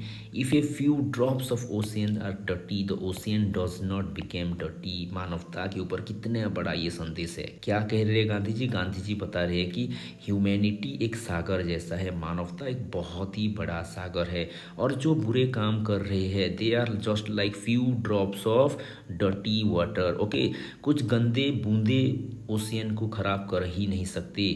अगर आपको ह्यूमैनिटी पर विश्वास है, अगर आपको ह्यूमैनिटी पर विश्वास है, भरोसा है, क्योंकि कभी कभी ऐसा होता है, आप अगर देखोगे कभी कभी ऐसा भी होता है कि 1-2 बंदे कुछ गलत काम कर देते हैं, तो हम ऐसे नहीं सोचना चाहिए कि ह्यूमैनिटी ही पूरा खराब हो गया है। नहीं, ह्यूमैनिटी अभी भी बचा हुआ है, मानवता अभी भी बचा हुआ है। लेकिन ये 2-4 बूंदे, गांधी जी के भाषा में क्या कह रहे हैं, ये जो बुरे लोग हैं ना, बहुत ही कम लोग हैं। ह्यूमैनिटी तो बहुत ही बड़ा है, बहुत ही विस्तार है। Most of the people have humanity. सभी के अंदर मानवता की वो मूल भावनाएं छुपी है, मूल प्रेम की भावना, मूल सत्य की भावना, मूल अहिंसा की भावना सभी में छिपी हुई है। सिर्फ 1-2 ही है जो कि गांधी जी की भाषा में वो डर्टी वाटर है, वो डर्टी ड्रॉप्स ऑफ वाटर है। वो ये ह्यूमैनिटी में घुल जाने से भी total humanity, total ocean of humanity कभी भी इम्प्योर नहीं होगा, कभी भी ये ख़त्म नहीं होगा। ओके, ये कहना है गांधी जी का। ओके, तो ये था गांधीयन फिलॉसफी। मैंने जस्ट सिंपल वे में आपको देने की कोशिश किया है, क्योंकि ये बहुत ही वास्ट है, बहुत ही हाई लेवल का है और बहुत ज़्यादा है। इसको मैं थोड़ा बहुत करके आपको देने की कोशिश किया है। ओके, फिर एजुकेशनल आइडियोलॉजी क्या है वो भी थोड़ा देख लेते हैं। ओके, तो गांधी के हिसाब से व्हाट इज एजुकेशन? एजुकेशन का मतलब क्या है? एक बहुत ही बड़ा डेफिनेशन है गांधी जी का। ये क्वेश्चंस एसएसबी में भी आया है, बहुत सारे टीचिंग्स एग्जाम में भी आता है, बहुत सारे जो आप नेट की एग्ज़ाम देख लो, सेट की एग्ज़ाम देख लो, ये कोट आता ही आता है। गांधी जी कहते हैं by education I mean an all round drawing out of the best in child and man, that is body mind and spirit. Okay, ये तो क्वेश्चंस आता ही आता है। गांधी जी क्या कह रहे हैं? एजुकेशन वो मीन है जिसके द्वारा हम बच्चों की ऑल राउंड डेवलपमेंट कर सकते हैं, उसके अंदर जो पोटेंशियलिटीज़ है उसको निकाल सकते हैं। बच्चे की बॉडीली डेवलपमेंट कर सकते हैं, माइंड की डेवलपमेंट कर सकते हैं, या फिर उसकी स्पिरिट का डेवलपमेंट कर सकते हैं, या ऐसे आप कह सकते हो फिजिकल डेवलपमेंट, मेंटल डेवलपमेंट और स्पिरिचुअल डेवलपमेंट कर सकते हैं एजुकेशन के द्वारा। या फिर एजुकेशन का यह काम है कि बच्चों का फिजिकल, मेंटल और स्पिरिचुअल डेवलपमेंट करे।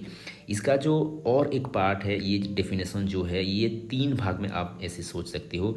Literacy is not the end of education, ये भी क्वेश्चन आता है, ये भी क्वेश्चन आता है। सिर्फ लिटरेट हो जाना या फिर साक्षर हो जाना या फिर सिग्नेचर कर देना ये एंड ऑफ एजुकेशन नहीं है। It is not even the beginning, ये आरंभ भी नहीं है। एजुकेशन तो इससे बहुत ही बियॉन्ड है, इससे बहुत ही बड़ा है। It is one of the mean whereby man and women can be educated. ये लिटरेसी केवल और केवल क्या है, एक मीन है। एजुकेशन का ये एक मीन है। ओके, ये भी क्वेश्चंस आता है। ओके, फिर एम एस पटेल जो है, M S Patel Gandhian educational philosophy को 3 सेगमेंट में डिवाइड करती है। गांधी जी आइडियलिस्ट भी है, नेचुरलिस्ट भी है, प्रेगमाटिस्ट भी है, ऐसे कहना है डॉक्टर एम एस पटेल का। ये भी क्वेश्चंस आया है, इसको भी अच्छे से आप समझ लो। मेरे हिसाब से इस बार एसएसबी का जो एग्ज़ाम है ना, ये क्वेश्चंस आने वाला है। एम एस पटेल का, गांधी जी आइडियलिस्ट है, किस आधार पे आइडियलिस्ट है? गांधी जी अपने एम के ऊपर आइडियलिस्ट है, क्योंकि गांधी जी क्या कहेंगे, सेल्वेशन की बात करेंगे, सेल्फ रियलाइजेशन की बात करेंगे, ये आइडियलिस्ट बताते हैं। नेचुरलिज्म क्या कहता है, इसका सेटिंग जो है, अगर आप गांधीयन स्कूल ऑफ थॉट्स को देखोगे, यहाँ पर जो सेटिंग की बात किया जा रहा है, ये नेचुरल सेटिंग की बात किया जा रहा है, ये साइकोलॉजिकल एस्पेक्ट की बात किया जा रहा है, तो ये क्या हो गया, ये नेचुरलिज्म हो गया। और जो लास्ट है प्रेगमाटिज्म, प्रेगमाटिज्म ज़्यादातर किस आधार पे गांधी जी बता रहे हैं? गांधी जी का जो एजुकेशनल थॉट्स है, इनका जो मेथड है, लर्निंग बाय डूइंग का कॉन्सेप्ट या फिर क्राफ्ट एजुकेशन का कॉन्सेप्ट, एक्शन बेस्ड जो कॉन्सेप्ट गांधी जी बता रहे हैं, ये प्रैग्माटिज्म का कॉन्सेप्ट है, यूटिलिटेरियन फिलॉसफी का ये कॉन्सेप्ट है। तो गांधी जी आइडियलिस्ट भी है, नेचुरलिस्ट भी है, प्रैग्माटिस्ट भी है। ओके, तो ये हो गया गांधीयन एजुकेशन। फिर एम्स ऑफ एजुकेशन क्या है, गांधी जी के हिसाब से क्या होना चाहिए शिक्षा का लक्ष्य?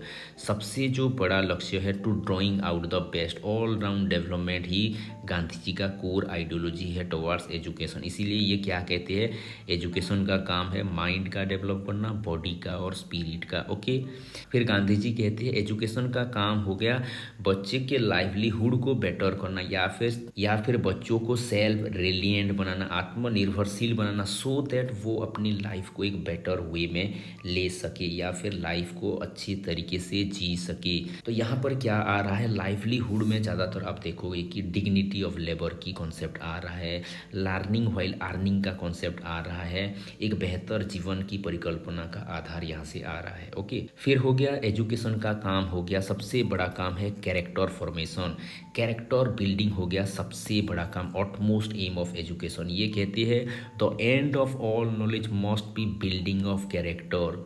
शिक्षा का सबसे बड़ा काम है क्या है, चरित्र का निर्माण। ओके, फिर नेक्स्ट हो गया एजुकेशन का काम है कंप्लीट डेवलपमेंट, यानी कि बच्चों के अंदर बेटर पर्सनैलिटी डेवलप कर पाना, यह एजुकेशन का काम है। ओके, फिर एजुकेशन के बारे में गांधी जी कहते हैं it is the synthesis of individual and social M.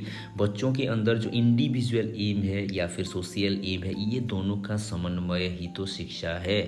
तो शिक्षा का काम है इन दोनों को बेटर डेवलप करना, इंडिविजुअल एम्स को भी फुलफिल करना, उसके साथ साथ सोशल एम्स को भी फुलफिल करना। ओके, तो गांधी जी का जो कॉन्सेप्ट है वो इंडिविजुअल को भी तवज्जो देते हैं, उसके साथ साथ सोसाइटी को भी तवज्जो देते हैं, यानी कि एजुकेशन का काम है इंडिविजुअलिटी को डेवलप करना, उसके साथ साथ सोशल बीइंग को भी डेवलप करना, यानी कि इन दोनों को सिंथेसाइज करके एक बेटर सोसाइटी का निर्माण करना या फिर बेटर व्यक्तित्व का निर्माण करना, यह एजुकेशन का काम है, ऐसा कहना है गांधी जी का। ओके, फिर गांधी जी के हिसाब से कोरिकुलर एस्पेक्ट क्या होना चाहिए या फिर कोरिकुलम में कैसे कैसे एक्टिविटीज़ या फिर लेसन्स या फिर सब्जेक्ट इंक्लूड होना चाहिए, उसको भी थोड़ा देख लेते हैं। तो गांधीयन जो कोरिकुलम है, गांधी जी किसका सपोर्टर थे, गांधी सपोर्टर थे एक्टिविटी बेस्ड कोरिकुलम में, क्योंकि गांधी जी मानते थे कि कोरिकुलम में अगर एक्टिविटी को इन्वॉल्व नहीं करेंगे तो जो वो सपना देख रहे एक क्लासलेस सोसाइटी का, वो कभी भी क्रिएट हो ही नहीं सकता, क्योंकि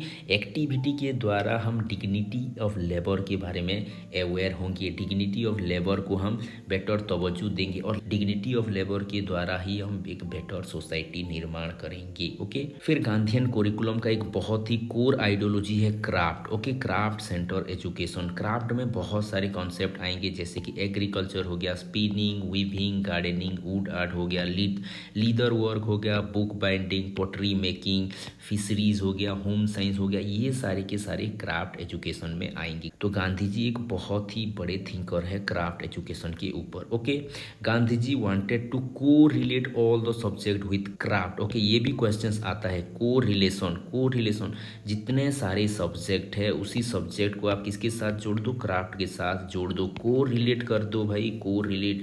आप मैथमेटिक्स पढ़ा रहे हो तो मैथमेटिक्स को भी क्राफ्ट के साथ को रिलेट कर दो। आप MIL पढ़ा रहे हो, आप हिंदी पढ़ा रहे हो, आप साइंस पढ़ा रहे हो, कुछ भी subject, whatever subject you are studying, to the student that has to be associate, that has to be को रिलेट विथ द क्राफ्ट के साथ जोड़ दो, क्योंकि क्राफ्ट से ही बच्चे बेटर होंगे, सोसाइटी बेटर होगा। ये जो क्लासेस हो गया है ना, बहुत सारे गरीब क्लास हो गए हैं, रिच क्लास हो गए, जब तक बेटर हम काम नहीं देंगे, जब तक हम बेटर रोजगार क्रिएट नहीं करेंगे, ये क्लासेस हरदम रहेगा ही रहेगा।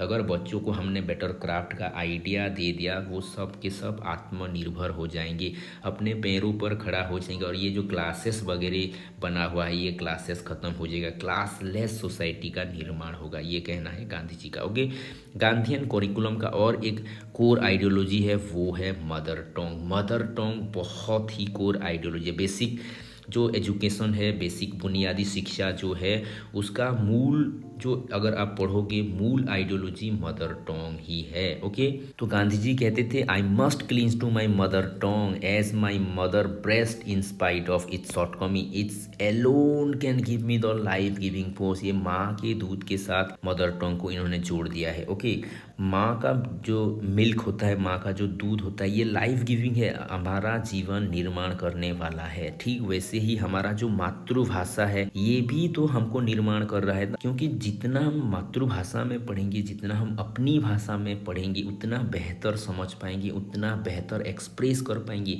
इसीलिए गांधी जी ज़्यादा स्ट्रेस देते थे मातृभाषा के ऊपर। ओके, फिर इन्होंने इंग्लिश एजुकेशन के बहुत ही बुरी तरीके से क्या किया है, बहुत ही बुरी तरीके से अपोज किया है, रिजेक्ट किया। ये कहते थे, to inflict English education on child is to stunt their natural growth. Stunt हो रहा है। ओके, अगर आप इंग्लिश को जबरदस्ती बच्चों के ऊपर लादने की कोशिश कर रहे हो या फिर डालने की कोशिश कर रहे हो, ये स्टंट है भाई, ये बच्चों की ग्रोथ को रोक देगा। तो गांधी जी क्या कह रहे हैं, इंग्लिश क्या करेगा, इंग्लिश बच्चों की ग्रोथ को स्टंट करेगा, हिंडर करेगा, रोक देगा। इसीलिए इंग्लिश को जबरदस्ती इम्पोज नहीं करो, मातृभाषा में उनको सीखने के लिए इंस्पायर करो। ओके, तो प्रैक्टिकल सब्जेक्ट की भी गांधी जी बात करते हैं। उनके करिकुलम में ज़्यादातर प्रैक्टिकल सब्जेक्ट जैसे कि ज्योमेट्री हो गया, एल्जेब्रा हो गया, अरिथमेटिक हो गया, ऐसे प्रैक्टिकल मैथमेटिक्स को भी इंक्लूड करने की बात करेंगे। सोशल स्टडी को इंक्लूड करने की बात करेंगे, हिस्ट्री, ज्योग्राफी, सिविक्स, इकोनॉमिक्स जैसे सब्जेक्ट। फिर जनरल साइंस जैसे कि botany, zoology, physiology, hygiene, home science जैसे सब्जेक्ट भी पढ़ाने की ये बात करेंगे। ओके, फिर और भी सब्जेक्ट है जैसे कि म्यूजिक हो गया, ड्राइंग हो गया, हेल्थ साइंस, हिंदुस्तानी लैंग्वेज हो गया, ये भी करिकुलम का पार्ट होना चाहिए, ऐसा कहना है गांधी जी का।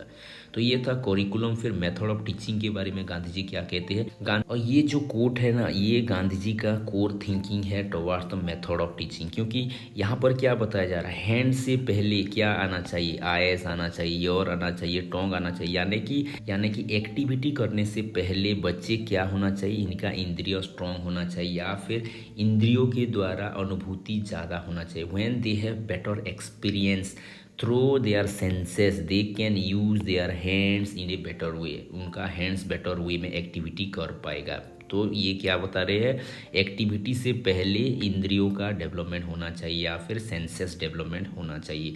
तो ठीक वैसे ही गांधी जी क्या बता रहे हैं, गांधी जी बता रहे हैं, reading before writing and drawing before teaching letters of alphabet. ये मेथड क्या बता रहा है, ये मेथड बता रहा है नेचुरल मेथड। ओके, फिर गांधी जी कहते हैं टीचिंग थ्रू क्राफ्ट के बारे में, लर्निंग बाय डूइंग के बारे में, एक्टिविटी के द्वारा शिक्षा देने के बारे में, और मदर टंग के द्वारा शिक्षा देने के बारे में। ओके, फिर डिसिप्लिन के बारे में गांधी जी कहते हैं, ये कॉर्पोरल पनिशमेंट के अगेंस्ट थे, और उसके साथ साथ आप अगर देखोगे कि गांधी जी का जो डिसिप्लिन का कॉन्सेप्ट है, ज़्यादातर सेल्फ डिसिप्लिन या फिर इनर डिसिप्लिन के इर्द गिर्द ही घूमता है। ओके, टीचर को ये बहुत ही हाई दर्जा देते हैं, बहुत ही उच्च स्थान देते हैं। ये कहते हैं the true textbook for people is is teacher. Teacher के कैरेक्टर को इतना बेहतर करना चाहिए, इतना हाईएस्ट होना चाहिए, क्योंकि बच्चे किसको देख के सीखेंगे, किसको देख के जानेंगे, टीचर को देख के जानेंगे। They are following their teachers. वो क्या कर रहे, बच्चे क्या कर रहे हैं, अपने टीचर को तो फॉलो करते हैं ना। इसीलिए गांधी जी का ये बहुत ही बड़ा कोट है, ये भी क्वेश्चंस बहुत बार आया है। तो true textbook for people is there teacher. उनके लिए सही पुस्तक कौन है, टीचर है। टीचर को उन्होंने अच्छे से पढ़ लिया, टीचर को कैरेक्टर को उन्होंने जान लिया, तो वो बहुत ही बेहतर बन जाएंगे। Irrespective that the teacher should have better quality और बेटर कैरेक्टर। ओके, इसीलिए गांधी जी कहते हैं teacher should be an ideal person, a teacher should be the torch of knowledge and man of good conduct. Okay, उसके पास good conduct होना चाहिए, better knowledge होना चाहिए, और वो आइडियल पर्सन होना चाहिए, ताकि बच्चे उन्हें देख के सीखे, उनको फॉलो करें। ओके, स्टूडेंट के बारे में गांधी जी क्या कहते हैं, Gandhi ji allowed full freedom to children, full freedom to children. Okay, according to Gandhi ji student should be self restrained and curious. बच्चों में क्यूरियोसिटी ज़्यादा होनी चाहिए। क्यूरियोसिटी कब आएगा, जब उनको हम बेटर एक्टिविटीज़ देंगे, लर्निंग बाय डूइंग मेथड में इंस्पायर करेंगे। ओके, फिर स्कूल के बारे में गांधी जी क्या कहते हैं, गांधी जी कहते हैं कि स्कूल वह प्लेस है जहां इंडिविजुअल क्या अचीव करेगा, उसका ओवरऑल डेवलपमेंट अचीव करेगा, यानी कि physical development, intellectual development, social development, cultural development, moral development, spiritual development, overall development जहां अचीव होगा वह प्लेस है स्कूल। ओके, तो गांधी जी का क्या है contribution in the field of education, वो भी हम थोड़ा दे लेते हैं। उससे पहले हम गांधी जी ने कौन कौन सा लिटरेरी कंट्रीब्यूशन दिया है उसको भी हम थोड़ा दे लेते हैं। गांधी जी का जो पहला बुक है वो है हिंद स्वराज, ये है सबसे पहला बुक गांधी जी ने लिखा था। ओके, फिर जो the story of my experiment with truth है, ये गांधी जी का ऑटोबायोग्राफी है, ऑटोबायोग्राफी है। ओके, आत्मजीवनी है ये।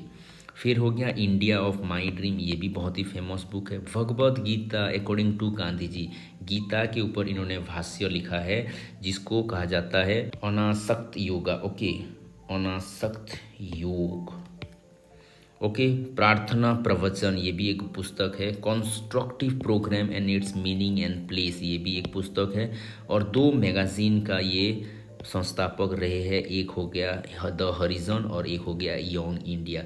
यहाँ पर ही जो एडिटोरियल का सेक्शन था, यहाँ पर ही गांधी जी अपने विचार रखते थे, और उसको लास्ट में कंपाइल करके बहुत ही बड़ा दर्शन के रूप में पुस्तक छपा गया है। ओके, तो ये था बुक्स और मैगजीन, ये आपको ये दोनों ज़्यादातर याद रखना है, और ये the story of my experiment with truth, इसको भी याद रखना, ये ज़्यादातर क्वेश्चंस में आते हैं। ओके, ये तो नेट में कई बार आ चुका है, ये भी नेट में कई बार आ चुका है। ओके, फिर गांधी जी ने एजुकेशन के फील्ड में क्या योगदान दिया है वो भी थोड़ा देख लेते हैं। गांधी जी का जो सबसे बड़ा योगदान है वो है बेसिक एजुकेशन। इसको बहुत सारे नाम से जाना जाता है, नई तालीम हो गया, बुनियादी शिक्षा हो गया, वार्ता स्कीम हो गया, ऐसे करके बहुत सारे नाम है। इसको पहले प्रपोज किया गया है 1937 में, ये ईयर भी कभी कभी आ जाता है।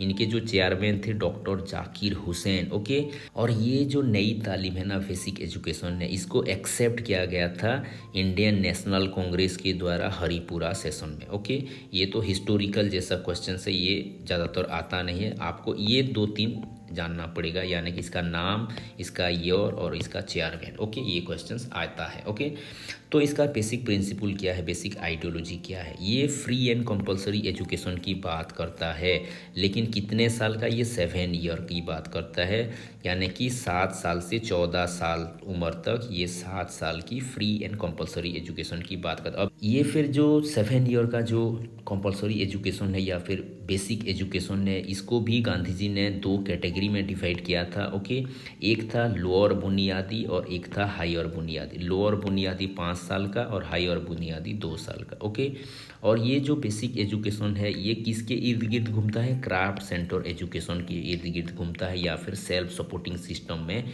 ये ज़्यादातर फोकस करता है। ओके, फिर बेसिक एजुकेशन का एक बहुत ही बड़ा फीचर है क्या, यहाँ पर जो क्राफ्ट सेंटर एजुकेशन दिया जाएगा वो क्राफ्ट क्या होना होना चाहिए, रीजनल बेस्ड होना चाहिए। अपनी रीजन के हिसाब से, अपनी एबिलिटी के हिसाब से या फिर अपनी नीड के हिसाब से बच्चे खुद क्राफ्ट चूज करेंगे। ऐसा नहीं कि सिलेबस में यह है तो आपको यह पढ़ना ही पढ़ना है, ऐसा नहीं है। बच्चे खुद चूज करेंगे, उनके खुद की एबिलिटी के हिसाब से, उनके रीजनल एरिया के हिसाब से, उनके इंटरेस्ट के हिसाब से बच्चे खुद चूज करेंगे। कोई भी इम्पोज्ड क्राफ्ट एजुकेशन नहीं था। ओके, तो एजुकेशन थ्रू मदर टंग दिया जाएगा, ये तो कोर थीम है इसका। फिर education, non violence education, Sarvodaya का एजुकेशन यहाँ का एक कोर आइडियोलॉजी है। Okay, it is also based on principle of को रिलेशन। ये भी क्वेश्चंस बहुत बार आता है। प्रिंसिपल ऑफ को रिलेशन का मतलब है सभी सब्जेक्ट को आप क्राफ्ट के साथ जोड़ दो। मैथमेटिक्स पढ़ा रहे हो तो क्राफ्ट के साथ जोड़ दो, साइंस पढ़ा रहे हो क्राफ्ट एजुकेशन के साथ जोड़ दो, सोशल साइंस पढ़ा रहे हो क्राफ्ट एजुकेशन के साथ जोड़ दो। को रिलेशन की ये बात करता है। ओके, तो यहाँ पर 5.5 घंटा की स्टडी आवर थी या फिर वर्किंग आवर आप कह सकते हो, और टोटल वर्किंग डेज था 288 वर्किंग डेज, जो कि बेसिक एजुकेशन रेकमेंड करता है। ओके, फिर यहाँ पर बेसिक एजुकेशन में आप देखोगे कि craft, mathematics, social science, general science, drawing, music, Hindustani language, इसको इन्होंने कोर सब्जेक्ट माना है, जो कि हमने करिकुलम में देख लिया है। ओके, लेकिन इतना खास होने के बाद भी बेसिक एजुकेशन फेल्ड हो गया। क्यों फेल्ड हो गया, इसका भी कुछ कुछ शॉर्ट कमिंग्स था। Okay, it focus on primary education only. ये प्राइमरी एजुकेशन के ऊपर ज़्यादा फोकस कर रहा था, किसके ऊपर फोकस नहीं कर रहा था, हायर एजुकेशन। क्योंकि उस टाइम डिमांड क्या था, उस टाइम सभी को एजुकेशन चाहिए था, इसीलिए गांधी जी ने प्राइमरी पर ज़्यादा फोकस किया था। लेकिन इसके चलते इन्होंने नेग्लेक्ट कर दिया हायर एजुकेशन को। ओके, फिर दूसरा जो है, it placed higher emphasis on craft education. ये किसके ऊपर ज़्यादा फोकस कर रहा है, क्राफ्ट एजुकेशन के ऊपर फोकस कर रहा है। तो क्या नेग्लेक्ट हो रहा है, इंडस्ट्रियल एजुकेशन नेग्लेक्ट हो रहा है। ओके, तो आप अगर फेलियर को देखोगे ना, फेलियर में क्या आ रहा है, फेलियर में जो जो स्ट्रेंथ है इस बेसिक एजुकेशन का, वो स्ट्रेंथ कभी कभी इसका वीकनेस बन गया या फिर इसका क्रिटिसिज्म बन गया। जैसे कि तो इसका स्ट्रेंथ ही क्या है, तो इसका स्ट्रेंथ ही इसका कभी कभी वीकनेस बन गया है। ओके, क्योंकि इसको जो क्रिटिसाइज कर रहे हैं, इसका प्राइमरी एजुकेशन स्ट्रेंथ है, लेकिन इसको प्राइमरी एजुकेशन को ज़्यादा तवज्जो देने के लिए क्रिटिसाइज हो रहा है। क्राफ्ट एजुकेशन इसका स्ट्रेंथ है, लेकिन क्राफ्ट एजुकेशन के ऊपर ज़्यादा स्ट्रेस देने के चलते इंडस्ट्रियल एजुकेशन क्या हो रहा है, नेगलेक्ट हो रहा है, तो इसीलिए इसका क्रिटिसाइज हो रहा है। ठीक वैसे ही मदर टंग इसका तो कोर आइडियोलॉजी है, फोकस्ड एरिया है, लेकिन मदर टंग को ज़्यादा फोकस करते करते किसको नेगलेक्ट कर रहे हैं, इंग्लिश को नेगलेक्ट कर रहे, इसीलिए इसका क्रिटिसाइज हो रहा है। ओके, फिर it is not accepted by reach और मुस्लिम। मुस्लिम के द्वारा ये एक्सेप्टेड नहीं हुआ या फिर रीच के द्वारा ये एक्सेप्टेड नहीं हुआ। और सबसे बड़ी जो क्रिटिसिज्म है वो है lack of train teacher. Train teacher पाना बहुत ही मुश्किल है। ओके, और ये टाइम टेबल जो है ना, ज़्यादा समय किसके तरफ झुक रहा है, ज़्यादा समय झुक रहा है क्राफ्ट एजुकेशन की तरफ, यानी कि फॉर्मल टीचिंग बहुत ही कम टाइम होता था, जिसके चलते ये भी एक फेलियर का कारण बन गया। ओके, तो लास्ट में गांधी जी के कुछ फेमस कोट्स देख लेते हैं, क्योंकि डायरेक्ट क्वेश्चंस कोट्स के ऊपर देते हैं। ये तो कोट पिछले बार आया था, 2021 में यह कोट आया था कि जो एजुकेशन का मीनिंग है, I mean an all round drawing out of the best in child and man, that is body, mind and spirit. ये 3 एस्पेक्ट को लेके 2021 में क्वेश्चंस आया था। Literacy is not the end of education, ये भी क्वेश्चंस आता है, इसको भी आप थोड़ा अच्छे से देख लो। Okay, in a gentle way you can shake the world, ये क्वेश्चंस भी आता है, जेंटल वे में आप दुनिया को बदल सकते हो। ओके, ये तो बहुत ही हाईएस्ट लेवल का कोट है, इसको भी अच्छे से आप समझ के जाओ। I have no god to serve but truth, truth is the highest worship, सत्य ही सबसे बड़ी पूजा है, ये कहना है गांधी जी का। ओके, फिर जो नेक्स्ट कोट है, नॉन वायलेंस किसका वेपन है, ब्रेवेस्ट का है, ये कावड़ का नहीं है। अहिंसा क्या है, अहिंसा के ऊपर भी कोट कुछ आ जाता है। ओके, ट्रू टेस्ट, ये तो सबसे बड़ा कोट है, ये बहुत ही फेमस कोट है, इसको भी अच्छे से याद करके जाओ। True textbook for people is teacher, teacher ही सबसे बड़ा टेक्स्ट बुक है स्टूडेंट के लिए। ऐसे करके डैश करके भी दे देता है, the true textbook for people is dash, यहाँ पर दे देगा, बुक दे देगा, नेचर दे देगा, मदर दे देगा, टीचर दे देगा। ओके, तो टीचर है। Okay, you must not lose faith in humanity, ये ह्यूमैनिटी के लिए भी एक कोट हमने जो डिस्कस किया था। ओके, और सबसे गहरी बात ये लिखते हैं, माई लाइफ इज माई मैसेज, क्योंकि आप इनका जब ऑटोबायोग्राफी पढ़ोगे, ऑटोबायोग्राफी का टैग लाइन ही यह है, माई लाइफ इज माई मैसेज। तो गांधी जी अपने लाइफ के द्वारा सारा दुनिया को बहुत सारे नॉलेज, बहुत सारे कंट्रीब्यूशन देते हैं, क्योंकि उनके लाइफ को आप जब पढ़ोगे, autobiography my experiment with truth, वहाँ का एक कोर लाइन है, I have nothing to give to the society but my life is my message. मेरा जीवन ही सबसे बड़ा देन है, क्योंकि इन्होंने बहुत सारे एक्सपेरिमेंट किए हैं अपनी लाइफ के अंदर, अपनी लाइफ के ऊपर, इसीलिए तो उनका पुस्तक का भी नाम है क्या, माई एक्सपेरिमेंट विथ ट्रूथ। उन्होंने एक्सपेरिमेंट किया है, उन्होंने जिया है और जाना है कि यही रास्ता राइट है, यही रास्ता सही है, यही मार्ग है। ओके, तो ये हो गया गांधी जी का फेमस कोर्स। और लास्ट में थोड़ा बहुत गांधी जी का क्वेश्चंस कुछ देख लेते हैं। Okay, basic education was advocated by, ये 2016 में क्वेश्चंस आया है। बेसिक एजुकेशन किसने दिया है? बेसिक एजुकेशन ने दिया है MK गांधी। जाकिर हुसैन थे चेयरमैन। ओके, चेयरमैन, उसको भी याद कर लो अच्छे से, ये 1937 में दिया गया है। ओके, ये भी क्वेश्चंस 2016 में आया था। Service to the poor is the highest religion. Okay, सबसे बड़ा धर्म क्या है? गरीबों की सेवा करना। ये भी 2016 में आया था, ये भी महात्मा गांधी जी का कोट है। Okay, whose idea was that education should be self supporting। Education क्या होनी चाहिए? सेल्फ सपोर्टिंग होनी चाहिए, ये कहना है गांधी जी का। फिर नेक्स्ट हो गया, according to Gandhi ji basic education school should focus on which of the following, किसके ऊपर फोकस करना चाहिए? ओके, यहाँ पर जो देखो क्वेश्चंस क्या दे रहा है, क्वेश्चंस बता रहा है कि बेसिक एजुकेशन किसके ऊपर ज़्यादा फोकस करेगा। ओके, या फिर स्कूल किसके ऊपर ज़्यादा फोकस करना चाहिए? ओके, रीडिंग स्किल के ऊपर, रीडिंग के साथ साथ राइटिंग भी था, एक्ट भी था, क्राफ्ट भी था, सब कुछ था, लेकिन ये सिर्फ और सिर्फ किसको फोकस कर रहा है? रीडिंग के ऊपर फोकस कर रहा है, तो ये नहीं होगा। टीचिंग मेमोराइजेशन बिल्कुल नहीं है। Teaching music and arts, okay, aesthetic value तो सिखाया जाएगा, इसके साथ साथ एकेडमिक भी सिखाया जाएगा, स्किल भी सिखाया जाएगा, तो ये कंप्लीट आंसर नहीं है। लेकिन यहाँ पर देखो, teaching useful craft from the beginning of the study and training. Okay, beginning में पहले बच्चों को क्या सिखाना पड़ेगा? यूजफुल क्राफ्ट के बारे में सिखाना पड़ेगा, ये होगा इसका राइट आंसर्स। ओके, फिर नेक्स्ट क्वेश्चन हो गया, education is the drawing out of the best in child and man, the best 3 factors are. कौन से 3 फैक्टर्स गांधी जी ने कहे हैं? वो हो गया body, mind and spirit. Body, mind and spirit, क्योंकि आप बाकी सारे को देखोगे, मेंटल, फिजिकल एंड इंटेलेक्चुअल नहीं है, स्पिरिचुअल हो जाएगा। स्पिरिचुअल, मोटर एंड इंटेलेक्चुअल नहीं होगा, स्पिरिचुअल, मेंटल एंड फिजिकल होगा। स्कूल, कॉलेज, यूनिवर्सिटी ये नहीं था। ओके, तो ये body, mind and spirit, body मतलब फिजिकल एजुकेशन, माइंड मतलब मेंटल एजुकेशन, स्पिरिट मतलब स्पिरिचुअल एजुकेशन। ओके, तो who wrote education should be man making and society making. Man making and society making, ये भी है गांधी जी का कोट। बहुत सारे बच्चे यहाँ से कंफ्यूज हो गए, ये जो क्वेश्चंस आया था मैन मेकिंग कॉन्सेप्ट हमने पढ़ा था कहाँ पर? हमने पढ़ा था विवेकानंद में, लेकिन यहाँ पर विवेकानंद ऑप्शन ही नहीं दिया, तो बहुत सारे बच्चे हो गए ये क्वेश्चन ही गलत है, क्वेश्चन ही गलत है। नहीं, क्वेश्चन गलत नहीं है, यहाँ पर क्लियर है, एजुकेशन मैन मेकिंग होना चाहिए, उसके साथ साथ सोसाइटी मेकिंग होना चाहिए, यानी कि synthesis of individual and social aim of education. Okay, तो ये दोनों का सिंथेसिस है, किसने कहा है? गांधी जी ने कहा है। तो क्या है वो? The story of my experiment with truth. Okay, horizon, young India, ये सारे के सारे उनके मैगजीन है। हिंद स्वराज भी उनका पुस्तक है। Okay, who told Gandhi ji was an idealist in aim. Aim में आइडियलिस्ट है, सेटिंग में नेचुरलिस्ट है और मेथड में प्रैग्माटिस्ट है, ये कहना है MS पटेल का। डॉक्टर जाकिर हुसैन जो है चेयरमैन है बेसिक एजुकेशन का, इसको भी अच्छे से याद कर लो। ओके, तो ये था फिलॉसफी ऑफ गांधी जी। उसके साथ साथ हम फिर देखेंगे औरबिंदो को, फिर नेक्स्ट क्लास में डिस्कस करेंगे, फिर लास्ट में हम बाकी दोनों का डिस्कस करेंगे। So thank you for watching, have a nice day.